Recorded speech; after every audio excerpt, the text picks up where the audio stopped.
Herkese merhabalar. Bugün tavşan almak için gerekli koşulların neler olması gerektiği üzerine konuşacağız. Başlayalım. Önemli bunlar. Dinleyin. Şimdi başında diyebilirsiniz. Ya söyledin zaten, kafes, suluk, yemlik falan, fiş mekan. Bunları zaten anlattığım videolarım var. Daha ne anlatacaksın diyebilirsiniz. Şunları dinlemenizde fayda var.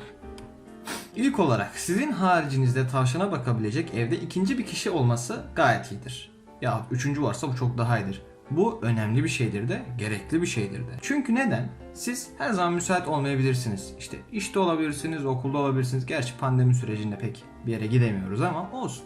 Müşkül durumda olabilirsiniz, müsait olmayabilirsiniz. Tavşanınıza sizin haricinizde tavşanınızdan anlayacak bir kişinin bakması her zaman iyidir ve gereklidir de.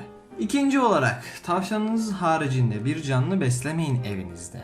Yani mümkünse kedi ve köpek, özellikle kedi beslemenizi tavsiye etmem. Neden? Çünkü kediler yapıları gereği saldırgandır. Yani bir ışık tutarsın bir duvara, Allah der pıç diye atlar üstüne. Tavşanın üzerine bir şey tutacak olsan yabarıyla ayağı birbirine karışır. Bu yüzden tavşanlar kendilerini pek savunamazlar kediye karşı. Ve kediler onları...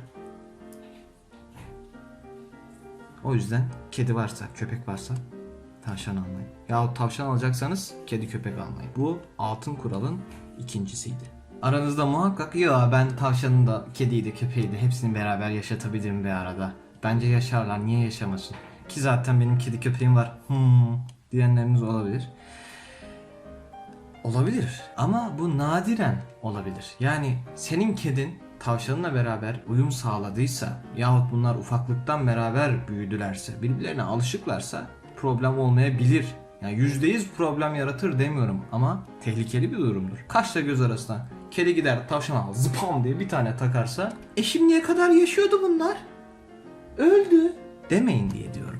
Efendim gelelim 3. kurala. Çok yufka yürekliyseniz de tavşan almayın. Çünkü tavşanların bakışı sizi anında tav eder. Siz de onun yanlış beslenmesine sebebiyet verebilirsiniz. Misal bir film gecesi yaptınız. Cipsler, kolalar o biçim. Tavşan geldi böyle bekliyor.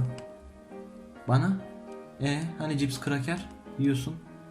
Ben neciyim burada? Vermeyeceğim mi gerçekten? Dayanabileceğim mi şu bakışlara? Dediği zaman al deyip böyle bir parça vermemeniz lazım kendi abur cuburunuzdan. Cips, kraker yahut kek, mek o tarz şeyleri kesinlikle tavşana vermeyin. Ha dayanamam veririm diyorsanız almayın. Çünkü bu onda kısa sürede bir problem yaratmasa da uzun vadede çok ciddi problem yaratabilir. Onların beslenmesinde senin yediğin cips markaları, kekler, krakerler yok. O yüzden dikkatli olmakta fayda var. Bunlara ben dikkat ederim diyorsanız alın.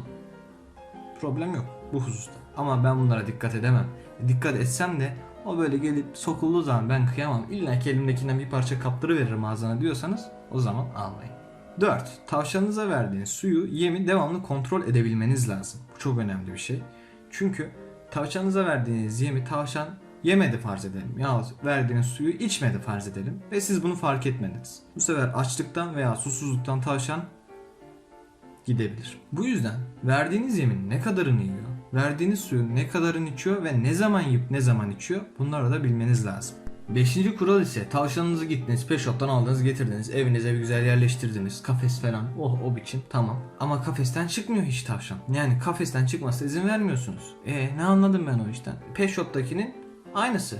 Yani bir şeyin laciverti gibi bir şey olur. Tavşanınıza her zaman koşacak, zıplayacak, eğlenecek bir alan açın. Bu bir oda olabilir, koridor yahut türlü envai çeşit işte eşyalarla çizdiğiniz bir alan olur. Yani tavşanın çıkamayacağı. Bir yeri olur ama tavşana. Tavşana her zaman kafes dışında da bir hayat sunun.